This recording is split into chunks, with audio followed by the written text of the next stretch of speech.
Hello friends, ಇವತ್ತು ಒಂದು ಕಾಡು ಪ್ಲೇಸಿಗೆ ಹೋಗ್ತಾ ಇದ್ದೀನಿ. ಅಲ್ಲಿ ಒಂದು ಸಣ್ಣ ಟೆಂಪಲ್ ಇದೆ.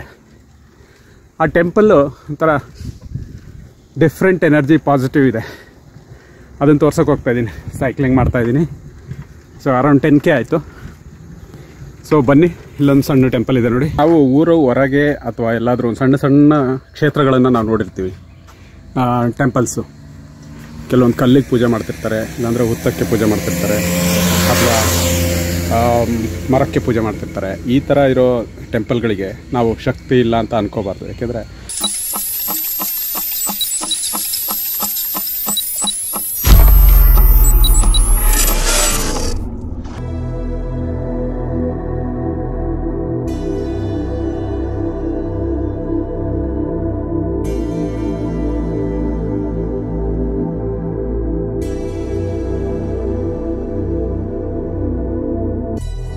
ಫ್ರೆಂಡ್ಸ್, ಈಗೊಂದು ವಿಡಿಯೋ ನೋಡಿದ್ರಲ್ಲ, ಅದರಲ್ಲಿ ಒಂದು ಮರದ ಹತ್ರ ಚೌಡಿ ಇದೆ ಅಂದ್ಬಿಟ್ಟು ಅಲ್ಲಿ ಪೂಜೆ ಮಾಡ್ತಾರೆ. ಅಲ್ಲಿ ಯಾವುದೇ ವಿಗ್ರಹ ಇಲ್ಲ, ಒಂದು ಕಲ್ಲಿಲ್ಲ, ಏನೂ ಇಲ್ಲ, ಸಣ್ಣ ಕಟ್ಟೆ ಥರ ಇದೆ. ಮತ್ತು ಅಲ್ಲಿ ಪೂಜೆ ಮಾಡ್ತಾರೆ ಎಲ್ಲರೂ.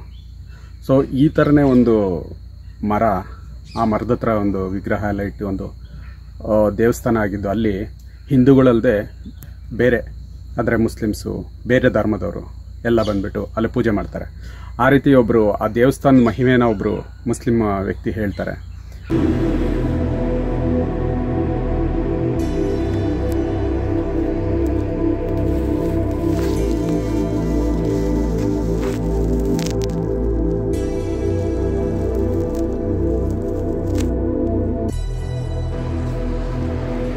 ಆಗಿರೋದು ಹೌದಾ? ಮೊದ್ಲಿದ್ದಿಲ್ಲ, ಹಂಗೆ ಇದು ಮರದ ಬುಡದ ಹಂಗೆ ಇರ್ತಾರೆ. ಈಗ ಒಂದು ವರ್ಷ 2 ವರ್ಷದಿಂದ ಆಗಿರೋದು ಸರ್. ಅದು ಸರ್, ಇದು ಅಲ್ಲಿ ಅವರು ಕೆಲವರು ಅವ್ರು ಹೇಳ್ಕೊಂಡಿರ್ತಾರಲ್ಲ, ಅವ್ರ ಮನೆಯವರು ಯಾರ್ಯಾರೇನ ತೊಂದರೆ ಆಗಿದ್ರೆ ಅವ್ರು ಇದು ಮಾಡ್ಕೊಂಡು ನಾನು ಕಟ್ಟಿ ಹೋಗೋದು.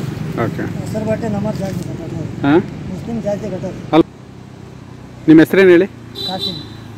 ಕಾಸಿಂ. ಏಕೆ ಈಗ ಮಕ್ಕಳ ಹೇಳ್ಕೊಂಬಂದ್ಬಿಟ್ರೆ ಅವರು ಕ್ಯಾಮ್ರಾ ಮುಂದೆ ಶೈ ಇದ್ದಾರೆ. ಅವರು ಕ್ಯಾಮ್ರಾ ಮುಂದೆ ಕಾಣಿಸ್ಕೊಳಲ್ಲ ಅಂತ ಹೇಳಿದ್ರು. ಹಾಗೆ ಅವರ ಜೀವನದ ಸ್ಟೋರಿ ಹೇಳಿದ್ರು. ಒಬ್ಬ ವ್ಯಕ್ತಿ ತುಂಬ ಸಾಲಗಳನ್ನು ಮಾಡಿಕೊಂಡು ಕೆಲಸನೂ ಕಳ್ಕೊಂಡು ಇನ್ನು ಸಾಯೋದೇ ಗತಿ ಅಂದ್ಬಿಟ್ಟು ಸೂಸೈಡ್ ಮಾಡ್ಕೊಳೋಕ್ಕೋಸ್ಕರ ಹೋಗಿರ್ತಾರೆ. ಆ ಪ್ಲೇಸು ತುಂಬ ಕಾಡು ಪ್ಲೇಸು, ಅಲ್ಲಿ ಯಾರೂ ಜನಗಳಿರಲ್ಲ. ಅಲ್ಲದೆ ಅಲ್ಲಿ ತುಂಬ ಸೂಸೈಡ್ ಆಗಿರೋಂಥ ಜಾಗಗಳಾಗಿರುತ್ತೆ ಆ ಕಡೆ ಸುತ್ತಮುತ್ತ ಎಲ್ಲ. ಸೊ ಅಲ್ಲಿಗೆ ಹೋದಾಗ ಅವರು ಒಂದು ಮರ ಆದ ಹತ್ರ ಹೋಗ್ಬಿಟ್ಟು ಕುತ್ಕೊಂಡು ತುಂಬ ದುಃಖದಿಂದ ಅವರು ಸೂಸೈಡ್ ಬಗ್ಗೆ ಯೋಚನೆ ಮಾಡ್ತಾರೆ, ಆತ್ಮಹತ್ಯೆ ಬಗ್ಗೆ. ಸೊ ಅವಾಗ ಸ್ವಲ್ಪ ಹೊತ್ತು ಅವರು ಒಂದು ಅರ್ಧ ಮುಕ್ಕಾಲು ಗಂಟೆ ಅಲ್ಲೇ ಕುತ್ಕೊಂಡಾಗ ಅವರಿಗೆ ಒಂದು ಪಾಸಿಟಿವ್ ಎನರ್ಜಿ ಬರುತ್ತೆ. ಅವರ ಸಾವಿನ ನಂತರ ಏನಾಗುತ್ತೆ ಅಂತೆಲ್ಲ ಥಾಟ್ಸ್ ಬರುತ್ತೆ. ಮತ್ತು ಅವ್ರ ಮಕ್ಕಳು ಕಣ್ಣೆದುರುಗಡೆ ಬರ್ತಾರೆ. ಈ ಥರ ಎಲ್ಲ ಘಟನೆಗಳು ಅವ್ರ ಕಣ್ಣೆದುರುಗಡೆ ಬಂದು ಒಂದು ಪಾಸಿಟಿವ್ ಎನರ್ಜಿ ಕ್ರಿಯೇಟ್ ಆಗುತ್ತೆ. ಏನಕ್ಕೆ ಸಾಯಬೇಕು, ಏನಾದರೂ ಮಾಡೋಣ ಅಂತ. ಮತ್ತು ಅಲ್ಲಿಂದ ವಾಪಸ್ ಹೋಗ್ತಾರೆ. ವಾಪಸ್ ಹೋಗಿ ಮತ್ತೆ ಅದು ಈಗ 2 ವರ್ಷ ಆಯ್ತಂತೆ. ಈಗ ಅವರು ಸಣ್ಣದಾಗಿ ಬಿಸ್ನೆಸ್ ಎಲ್ಲ ಸ್ಟಾರ್ಟ್ ಮಾಡಿ ಆಲ್ಮೋಸ್ಟ್ ಅವರ ಪ್ರಾಬ್ಲಮ್ಸ್ ಎಲ್ಲ ಸಾಲ್ವ್ ಮಾಡಿದ್ದಾರೆ. ಸೊ ಅವ್ರ ಎಕ್ಸ್ಪೀರಿಯನ್ಸ್ ಕೇಳಿದಾಗ ತುಂಬ ರೋಮಾಂಚನ ಆಯಿತು ನನಗೆ. ಸೊ ಆ ಕ್ಷೇತ್ರನೇ ಈಗ ನಾನು ತೋರಿಸ್ತಾ ಇರೋದು. ಇದು ಎಲ್ಲಿದೆ ಅಂತ ಹೇಳ್ತೀನಿ ಬನ್ನಿ. ಈ ಕ್ಷೇತ್ರ ಇರೋದು, ನಾವು ಅವಾಗೊಂದು ವಿಡಿಯೋ ಮಾಡಿದ್ದೆ ಫ್ರೆಂಡ್ಸ್, ಹಣಿಗೆರೆ ಕಟ್ಟೆದು. ಹಿಂದೂ ಮತ್ತು ಮುಸ್ಲಿಮ್ಸು ಎಲ್ಲರೂ ಒಂದು ಕಡೆ ಪೂಜೆ ಮಾಡ್ತಾರೆ ಅಂತ, ಒಂದೇ ಕಡೆ. ಸೈಯದ್ ಹಜ್ರತ್ ಅನ್ನೋ ಗುರುಗಳು ಅಲ್ಲಿ ಕ್ಷೇತ್ರ ಇದೆ. ಮತ್ತು ಭೂತಪ್ಪ ಮತ್ತು ಚೌಡಮ್ಮ ಈ ಕ್ಷೇತ್ರ. ಮುಸ್ಲಿಮ್ಸು, ಹಿಂದೂಗಳು ಎಲ್ಲರೂ ಬರ್ತಾರೆ. ಎಲ್ಲ ಹಣ್ಣುಕಾಯಿ ಪೂಜೆ ಎಲ್ಲ ಮಾಡಿಸ್ತಾರೆ. ಸೊ ಅಲ್ಲಿ ಯಾವುದೇ ಭೇದ ಭಾವ ಇಲ್ಲ. ಹೋಗ್ತಾ ಆನ್ ದ ವೇಲೆ ಶಿವಮೊಗ್ಗದಿಂದ, ಅದು ಆ ಕ್ಷೇತ್ರ ಇರೋದು ತೀರ್ಥಹಳ್ಳಿ ತಾಲೂಕು, ಶಿವಮೊಗ್ಗ ಜಿಲ್ಲೆ. ಶಿವಮೊಗ್ಗದಿಂದ ಹೋಗ್ತಾ ದಾರಿಯಲ್ಲಿ ಆ ಕ್ಷೇತ್ರ ಇದೆ. ಒಂದು ಟರ್ನಿಂಗಲ್ಲಿ ಅಲ್ಲಿ ತುಂಬ ಆಕ್ಸಿಡೆಂಟ್ ಆಗುತ್ತಂತೆ. ಸೊ ಆ ಟರ್ನಿಂಗಲ್ಲಿ ಮರ ಸ್ಮಶಾನ ರುದ್ರಕಾಳಿ ಅಂತ ಇದೆ, ಒಂದು ಬೋರ್ಡ್ ಇದೆ. ಸೊ ಅಲ್ಲಿ ಪೂಜೆ ಮಾಡ್ತಾಯಿದ್ರು. ಎಲ್ಲ ಹಸಿರು ಬಟ್ಟೆ ಎಲ್ಲ ಕಟ್ಟಿಬಿಟ್ಟು, ತುಂಬ ಜನ ಹಸಿರು ಬಟ್ಟೆ ಕಟ್ಟಿದ್ದಾರೆ. ಆಮೇಲೆ ಗಂಟುಗಳು ಕಟ್ಟಿದ್ದಾರೆ. ಅದರಲ್ಲಿ ಒಬ್ಬರು ಹೇಳ್ತಾರೆ, ನೀವೇ ನೋಡಿದ್ರಲ್ಲ ವಿಡಿಯೋ, ಅವ್ರು ಹೇಳ್ತಾರೆ ಇಲ್ಲಿ ಪೂಜೆ ನಡೆಯುತ್ತೆ, ಇಲ್ಲಿ ಪೂಜೆ ಕೇಳ್ಕೊಂಡ್ರೆ ಮಗು ಎಲ್ಲ ಆಗುತ್ತೆ ಅಂತೇಳಿ, ಮಕ್ಕಳಾಗಲಿದ್ರು ಮಕ್ಕಳಾಗುತ್ತೆ ಅಂತೆಲ್ಲ ಹೇಳಿದ್ರು.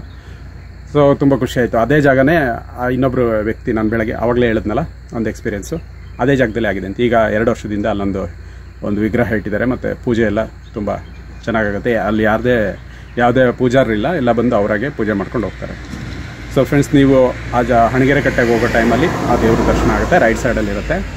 ಓಕೆ, ಸೊ ಈ ವಿಡಿಯೋ ಬಗ್ಗೆ ನಿಮಗೆ ಹೇಗೆ ಅನ್ನಿಸ್ತು ಅಂತ ಹೇಳಿ. ಒಂದು ಪಾಸಿಟಿವ್ ಎನರ್ಜಿ ಎಲ್ಲ ಕಡೆ ಇದೆ, ಒಂದು ಸಣ್ಣ ಸಣ್ಣ ದೇವಸ್ಥಾನದಲ್ಲೂ ಸಹ ಇರುತ್ತೆ, ನೆಗ್ಲೆಕ್ಟ್ ಮಾಡಬೇಡಿ ಅಂತ ಈ ವಿಡಿಯೋ ಉದ್ದೇಶ.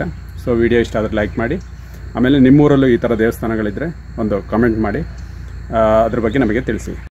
ನನ್ನ ಪ್ರಶ್ನೆ ಏನು ಅಂದರೆ, ಆ ಕಾಡು ಪ್ಲೇಸಲ್ಲಿ ಅಲ್ಲಿ ಯಾವುದೇ ಜನ ಸಂಚಾರ ಇಲ್ಲ, ವೆಹಿಕಲ್ಗಳು ಓಡಾಡೋದು ಬಿಟ್ಟರೆ, ಆ ಜಾಗದಲ್ಲಿ ಒಂದು ಮರಕ್ಕೆ ಆ ಶಕ್ತಿ ಇದೆ ಅಂತ ಕಂಡಿಡಿದವ್ರು ಯಾರು? ತುಂಬ ಜನಕ್ಕೆ ಆ ಅನುಭವ ಆಗಿರೋದ್ರಿಂದನೇ ಅಲ್ಲಿ ಒಂದು ದೇವಸ್ಥಾನ ಆಗಿ ಕ್ರಿಯೇಟ್ ಆಗಿದೆ. ಅಲ್ಲಿ ದೇವರನ್ನ ಸ್ಥಾಪಿಸಿದ್ದಾರೆ ಮತ್ತು ಪೂಜೆ ಮಾಡ್ತಾ ಇದ್ದಾರೆ. ಸೊ ನಿಮಗೇನು ಅನಿಸುತ್ತೆ ಅಂತ ಹೇಳಿ. ಮತ್ತು ಯಾರಿಗೇ ಆದರೂ ಆತ್ಮಹತ್ಯೆ ಥಾಟ್ಸ್ ಬಂದರೆ ದಯವಿಟ್ಟು ನೀವು ಒಂದು ದೇವಸ್ಥಾನಕ್ಕೆ ಹೋಗಿ ಅಲ್ಲಿ ನಿಮ್ಮ ಥಾಟ್ಸನ್ನು ದೇವರಿಗೆ ಶೇರ್ ಮಾಡಿ. ಖಂಡಿತ ನಿಮಗೆ ಪಾಸಿಟಿವ್ ಎನರ್ಜಿ ಸಿಗುತ್ತೆ ಅಂತ ಹೇಳ್ತಾ ಈ ವ್ಲಾಗನ್ನು ಮುಗಿಸ್ತಾ ಇದ್ದೀನಿ.